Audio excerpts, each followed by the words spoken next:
Hey, welcome, Chiragi. I'm here with Jeff, who Jeff actually used to be my manager at Sales Sniper. So it's really good for us to reconnect. I think how long has it been, Jeff? Maybe 3 years since we reconnected? Bit over 3 years, yeah, Yeah, a for bit over sure. 3 years, yeah. So Jeff and I worked together at Sales Sniper in 7th level. Jeff's been doing a lot of things since then. So I'll let you introduce yourself, Jeff, what you're doing now. And then I think we'll talk into bits that are going to be very good, especially if you run a coaching business. So yeah, I'll let you just introduce yourself, Jeff.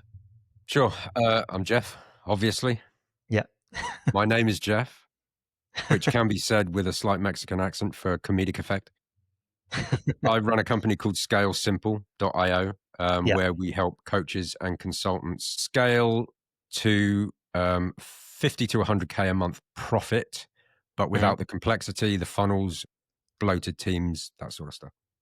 I like it. Yeah, that's really what I thought would be a great topic here because a lot of the people that I work with are coaches as well, right? So, and I know you've got a ton of experience with dealing with coaching businesses, like a ton. What have you seen tends to be the mistake, like maybe the main mistake or the main mistakes coaching businesses are making when it comes to scaling? So I've kind of got to set the foundation here. Sure, go for it. And to preface this, the short answer is using things like VSL funnels. Okay. And no doubt there'll be some people in the comments probably that will go VSL funnels crush, webinar funnels crush. And Yeah. that used to be the case. COVID 2019, 2020, 21, 22. Yeah. And then past about 2022, started 2023, Yeah. everybody started to realize that VSL funnels were declining in their efficiency. Yeah. And the reason for that is because if you think about the high ticket online space as a whole, we've probably had, what, I don't know, nearly 20 years of it, really rocking and rolling, maybe not that Yeah. long, 15 years for sure. Relatively young, but it's still quite a good period, and it just It's a moves chunk of so. time. But it. Yeah, for sure. And over that time, what we've experienced is bad coaching, bait and switch marketing, outright scams, Yeah. people being overpromised and underdelivered, not getting the results they came in for. And so there is now, because of all of that, there is a level of skepticism in the marketplace that never existed before. 100%. Yeah, that's what I hear Right? a lot now. Yeah. Yeah. People are skeptical. And Yeah. if you want to reference this, Google's 7-11-4 rule kind of proves the point. And what that means is Yeah. people need to now, to make a buying decision, they need to have consumed roughly 7 hours of content across 11 different touch points over 4 different platforms. Yeah. Go back to COVID, those figures were more like 251, Yeah. right? So that tells you how much skepticism is now in the market, that people need to do that much more consumption of content and things like that before they make a buying decision. Yeah. So so the reason I tell you that is because the biggest mistake people make in 2025 moving forwards is thinking, oh, every guru out there says I need to run a VSL. I guess I need to run a VSL. Yeah.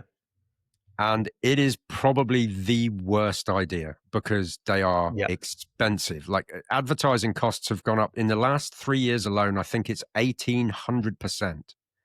That's wild, actually, to think about. Yeah. Yeah. And I remember being on offers back in 2019. You could get a booked call for like 50, $60. Yeah. Now a booked call is like 500, Yes. $600. That's not for a showed call. That's for a booked call.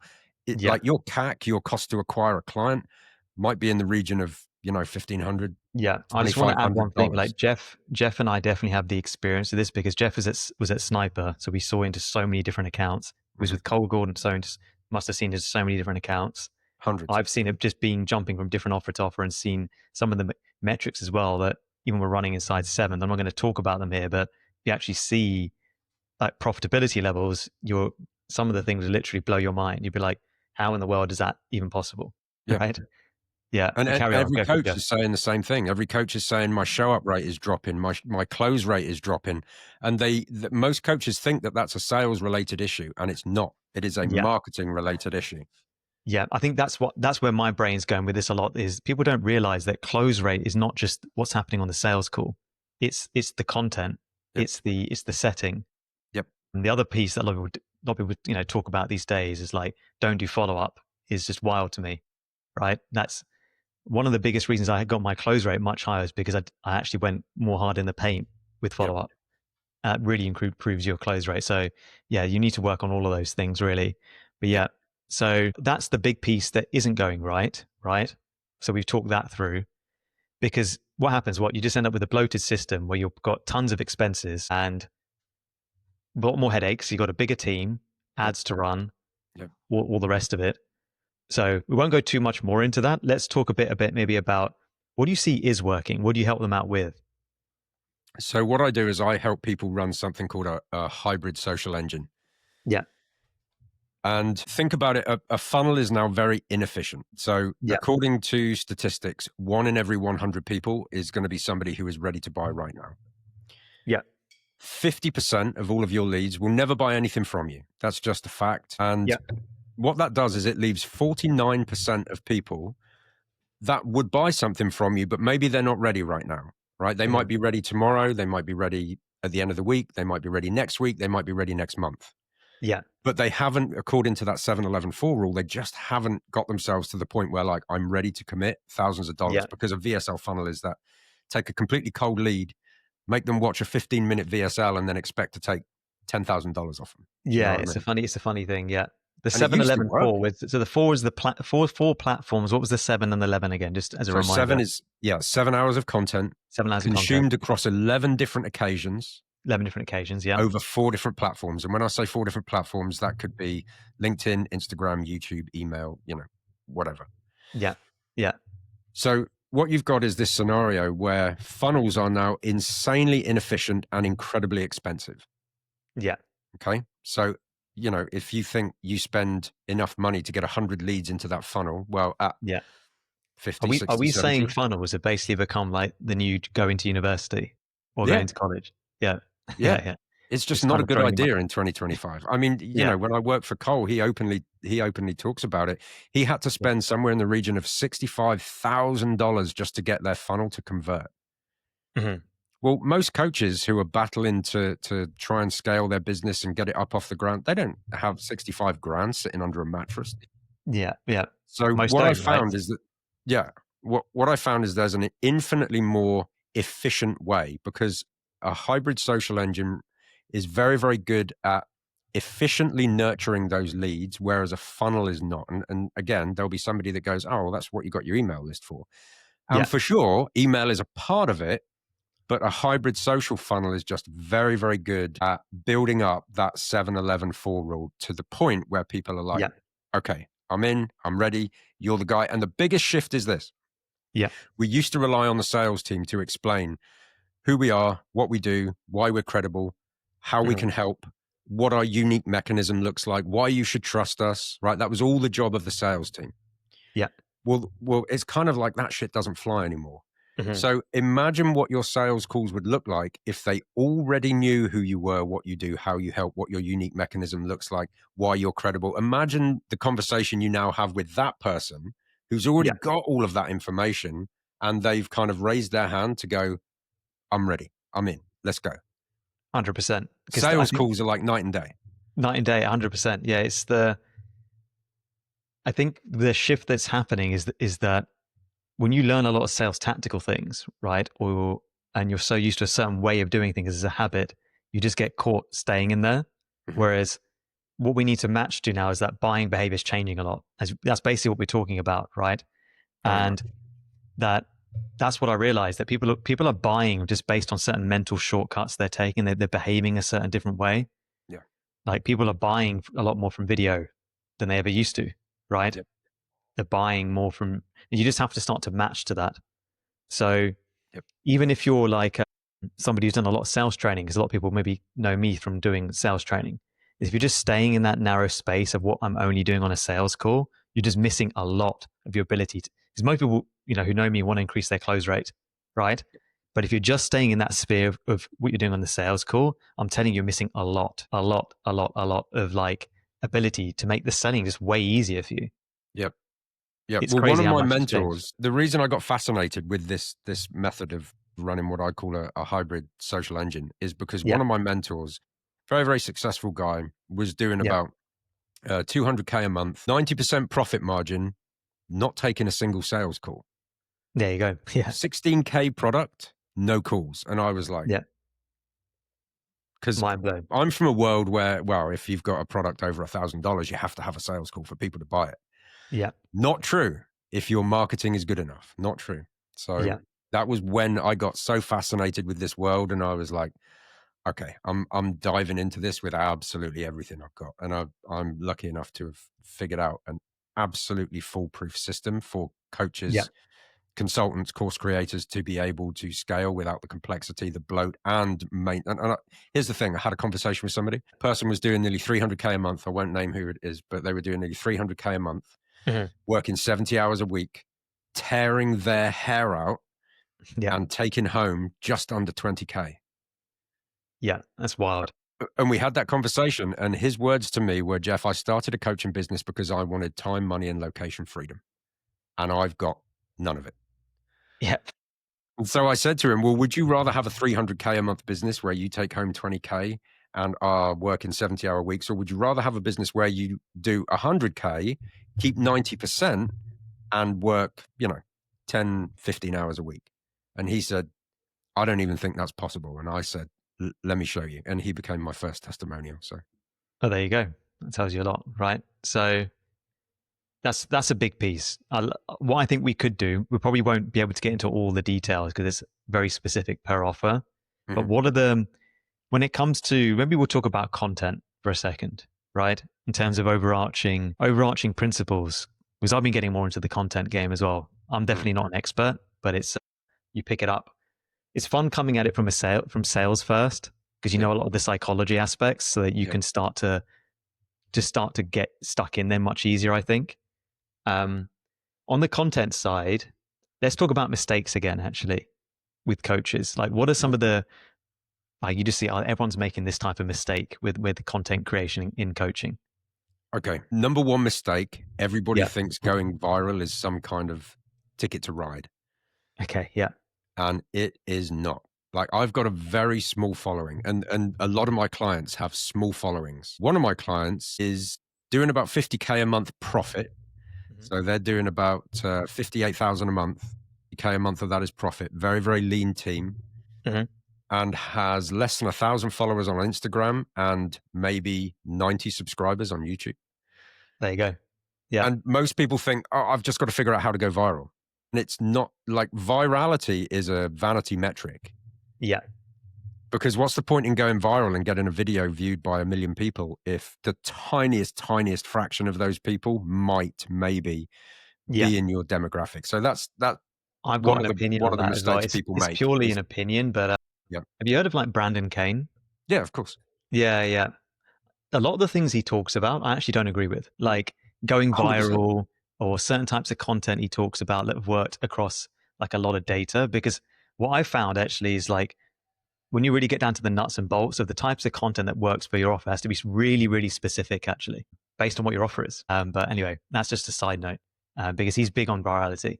I don't think you necessarily need it, but you don't, because that's the first main mistake. What else do you tend to see?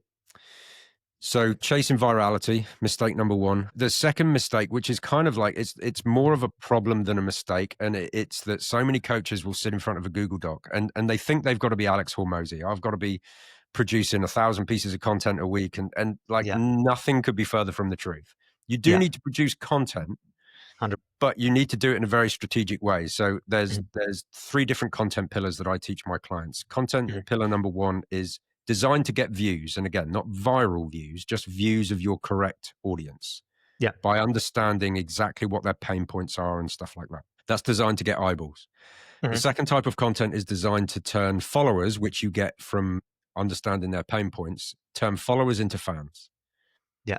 Okay. By producing slightly more deep-rooted educational content. And then the third piece of content is to turn fans into clients, which is posting what I call sales-related content. So that might be testimonials and, interviews with clients and stuff like that, milestones for clients, things like that. So it's the content pillar, but so many coaches will sit in front of a blank Google Doc and say to me, I don't know what to, I could talk about 100 different subjects, but I haven't got a clue what to talk about. What to talk about, where to start. Yeah. Yeah. And like strategizing it. me and my business partner have designed I say we, mostly him, because he's very technically minded and I'm like a bit of a dumbass. Apart from when it comes to strategy, I'm good at strategy, he's good at the technical He's side. good So with it's the kind of tech a side. Yeah. perfect yin and yang. But using make.com, which is like a vibe coding platform, what we do for our clients is we actually go out into the marketplace every 2 weeks. We pull back all of the relevant information in their niche. We pull back all of the top creators. We analyze all of those creators. We have the automation create the scripts and everything based on, what worked, what didn't. And we literally give them the content that they need. And so now it's like, sit in front of the camera, film this, get it edited, post it. So, and for our clients, it's like, oh my God, I don't have to think about content, which was a game changer. Yeah. Yeah. It just takes that off the table for them. I like that a lot. Yeah. Yeah, for sure. That's cool. That's the content side. Anything else you're seeing? So your clients, are they, most of them just doing like, they're just selling straight from marketing, or do some of them still running sales calls as well? Yeah, a lot of them are still running sales calls because you have to have a transitionary period where there's going to be a period of time until you start to produce the right kind of content that can do all of that heavy lifting for you. You're going to need to take some sales calls, but you can transition pretty quick from taking calls to not taking calls. Yeah, that's cool. But yeah, a lot of them are still running calls, but are building up their what we call content assets in order to do all of the heavy lifting for them. Yeah, so they report to us all the time, and they're just like, dude, I've never had calls like this. Like my close rate is nearly 70% because everybody I'm speaking to is already sold, and that's the point. Yeah, people don't realize how much, like the content that people see before is just like the warm up these days. People are just buying you from content and video, right? Yeah, there's a big reason people don't buy coaching; they buy coaches. Yes, exactly. Yeah, they buy into you. They it's the whole know, like, and trust, right? 100%. Essentially. Yeah, I love that. And that's cool. What else can I think of? There's one other thing I wanted to talk about. Maybe setting, actually, for the people that are still setting sales calls. I did talk to Taylor about this, but it'd be good to get your opinion. Anything in there that you're seeing that's changed, or you're seeing not working, or you would actually advise on the setting side? It's kind of like the same issue is the level of skepticism means that people aren't necessarily over the moon to have that call. Like they're showing up kind of arms folded, very guarded, like, all right, so tell me how much is the program? And so I think from a setting perspective, the setters need to be a lot better at either diffusing or just being able to have a very open, honest conversation with somebody. Yeah. So we teach a lot of kind of ditch the framing of the call, right? Because people have heard that here's how this call usually goes. I'm going to ask you some questions, and at the end of it, like, dude, everybody's heard that so many times. Don't do that anymore. Instead, just jump on and say, hey, Chirag, is good to connect, man. So I guess you scheduled a call to potentially get some information about X, Y, and Z. Well, like, talk to me about that. How can I help? Yeah. And then everybody's like, oh, this doesn't feel like a sales call. Exactly. Yeah. So it's diffusion. Such a big difference. Yep. Yeah. All that kind of agenda stuff just doesn't help at all when it comes to setting. No, and again, it used to. It was good until it wasn't. Yeah, because everyone's just gone through it now, and it just triggers the whole I'm in a sales thing, and they just start to just shut down too quickly. Yeah, 100%.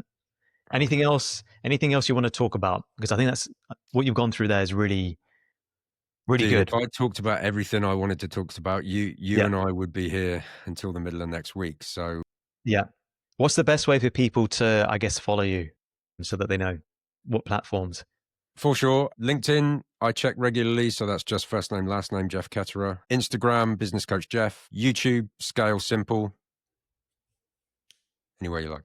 Those are your 3 out of the 4. I love that. Okay, cool. YouTube. LinkedIn, and then email, obviously. And you got email as well. Love that. Cool. All right, we'll keep it there. And really good to reconnect, Jeff. And I think we'll probably catch up more soon as well. Talk about more coaching and scaling, which will be good.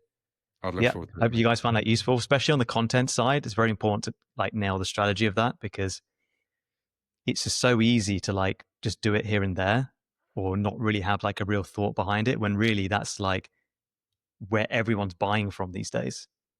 And we're talking as 2 guys who are we've done so much sales training, and we probably shouldn't be telling you this, right? But we are, because that's where the world's going. So yeah, definitely pay attention to that. All right, guys, good to talk to you all, see you all. And I'll see you again on something else soon. Take care.